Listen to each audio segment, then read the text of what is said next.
Hi everyone. आज हम बात करेंगे एक ऐसे टॉपिक पर जो इंजीनियरिंग, मैन्युफैक्चरिंग और ख़ास करके वेल्डिंग में बहुत ही इम्पोर्टेंट है, जो है नॉन डिस्ट्रक्टिव टेस्टिंग यानी एनडीटी। और आज हम स्पेसिफिक फोकस करेंगे डाई पेनिट्रेंट टेस्टिंग के ऊपर। सबसे पहले ये जानना बहुत ज़रूरी होता है कि एनडीटी होता क्या है। एनडीटी एक ऐसी टेस्टिंग मेथड है जिसमें हम डिफेक्ट्स को अर्ली स्टेज में डिटेक्ट कर सकते हैं बिना पार्ट को डैमेज किए। एनडीटी कई प्रकार की होती है, जैसे visual inspection, ultrasonic testing, magnetic particles testing, then eddy current testing and radiography testing and then last में डाई पेनिट्रेंट टेस्टिंग। ये major types of non destructive testing के टाइप है। आज हम स्पेसिफिक बात करेंगे डाई पेनिट्रेंट टेस्टिंग के ऊपर। डाई पेनिट्रेंट टेस्टिंग में हम सबसे पहले ये जानते हैं कि डाई पेनिट्रेंट टेस्टिंग एक सरफेस डिफेक्ट डिटेक्शन टेस्टिंग है, जो कि नॉन पोरस मटेरियल के ऊपर यूज़ की जाती है। इस टेस्टिंग को अप्लाई करते समय हमें एक बात का ध्यान रखना ज़रूरी है कि सेफ्टी के दौरान हम सेफ्टी गॉगल्स, मास्क और रबर ग्लव्स का यूज़ करें। चलिए हम देखते हैं step by step dye penetrant testing कैसे करते हैं। सबसे पहला स्टेप है प्री क्लीनिंग।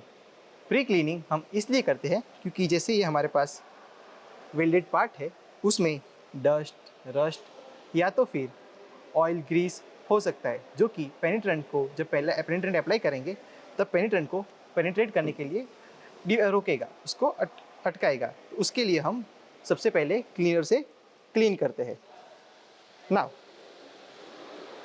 क्लीनर को क्लीन करते समय हम सबसे पहले क्लीनर को wet dry cloth, cotton cloth के ऊपर क्लीनर को अप्लाई करेंगे। देन यूनिडायरेक्शनल में हम क्लीनर से पार्ट को क्लीन करेंगे।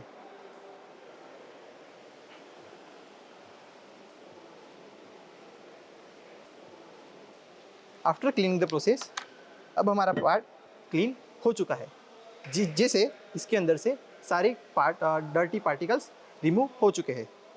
नाउ अब हम इसके अंदर पेनिट्रेंट अप्लाई करेंगे, जो कि हमारा दूसरा स्टेप है, जो है पेनिट्रेंट एप्लीकेशन।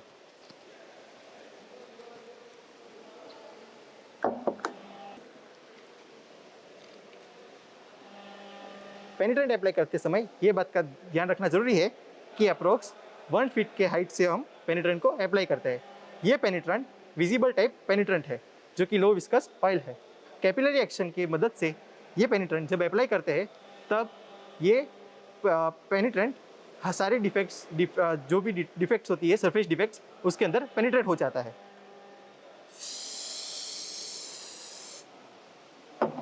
अब जैसे देख सकते हो हमने इसके ऊपर पेनिट्रेंट अप्लाई कर दिया है। अभी इसे हम 10 मिनट के ड्वेल टाइम के लिए हम ऐसे छोड़ देंगे। After 10 minutes of dwell time, अभी पेनिट्रेंट पूरा पेनिट्रेट हो चुका होगा और अभी टाइम है एक्सेसिव पेनिट्रेंट को रिमूव करने का, जो कि हमारा है थर्ड स्टेप, एक्सेसिव पेनिट्रेंट रिमूवल। इस मेथड को हम वापस से उसी तरह से करेंगे जिस तरह से क्लीनिंग की थी।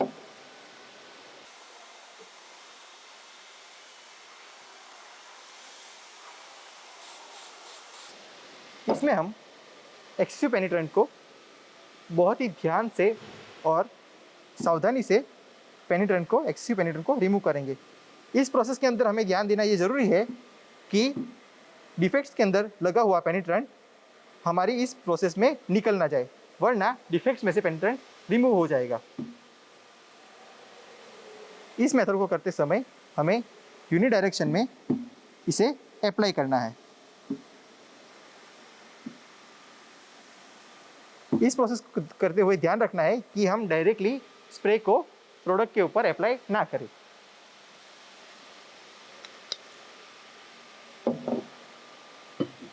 एक्सेसिव पेनिट्रेंट रिमूव करने के बाद हमारा प्रोडक्ट अभी ऐसा दिखेगा।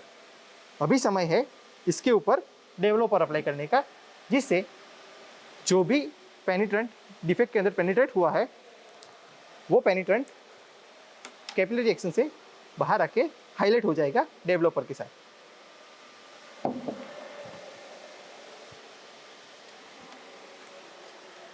डेवलपर अप्लाई करने से पहले हमें ये ध्यान रखना है कि इसको थोड़ा ऐसे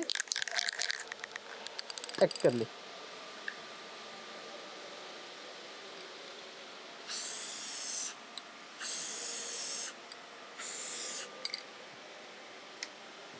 नाउ हमने डेवलपर अप्लाई कर दिया है। अभी आफ्टर 2 मिनट्स हम इसको इंस्पेक्ट करेंगे। 2 मिनट के ब्रेक के बाद जैसे हमने डेवलपर अप्लाई कर दिया है, अभी हम देख सकते हैं इंस्पेक्शन में कि ये पार्ट में जैसे हमने डेवलपर अप्लाई किया है, यहाँ पे देख सकते हो आप कि पेनिट्रेंट जो डिफेक्ट के अंदर पेनिट्रेट हुआ था, अभी वो डेवलपर ने यहाँ पे हाईलाइट कर दिया है। दैट मीन्स कि यहाँ पे कुछ डिफेक्ट है, जबकि यहाँ पे हमको लाल पार्ट्स नहीं दिख रहे, इसलिए ये वेल्डिंग सही है। इस वेल्डिंग में जो डिफेक्ट्स आपको दिख रही है, अगर हम ध्यान से देखेंगे तो पोरोसिटी एंड आपको बड़ी सी लंबी क्रैक दिख रही है, जो कि हम NDT this die penetrant testing से हम फाइंड आउट कर सकते हैं। जैसे हर टेस्टिंग मेथड में एडवांटेजेस एंड लिमिटेशन होते हैं, वैसे ही इस टेस्टिंग के भी एडवांटेजेस एंड लिमिटेशन है। सबसे पहले ये testing method simple and effective method है, और इस मेथड को हम मल्टीपल मटेरियल के ऊपर हम यूज़ कर सकते हैं। और इसके 2 लिमिटेशन भी है, जैसे ये पोरस मटेरियल के ऊपर आप अप्लाई नहीं कर सकते, एंड देन इस मेथड को आप ओनली सरफेस डिफेक्ट को डिटेक्ट करने के लिए ही यूज़ कर सकते हो, जैसे क्रैक्स एंड पोरोसिटी। इस मेथड से हम इंटरनल डिफेक्ट को डिटेक्ट नहीं कर सकते। इस टेस्टिंग मेथड का यूज़ काफ़ी जगह पे होता है, जैसे कि एविएशन इंडस्ट्री में टरबाइंस के क्रैक्स या डिफेक्ट्स को डिटेक्ट करने के लिए, पाइपलाइन इंडस्ट्री में जॉइनिंग को चेक करने के लिए, ऑटोमोबाइल इंडस्ट्री में इंजन के अंदर क्रैक और दूसरी तरह की डिफेक्ट को डिटेक्ट करने के लिए। Thank you for watching this video.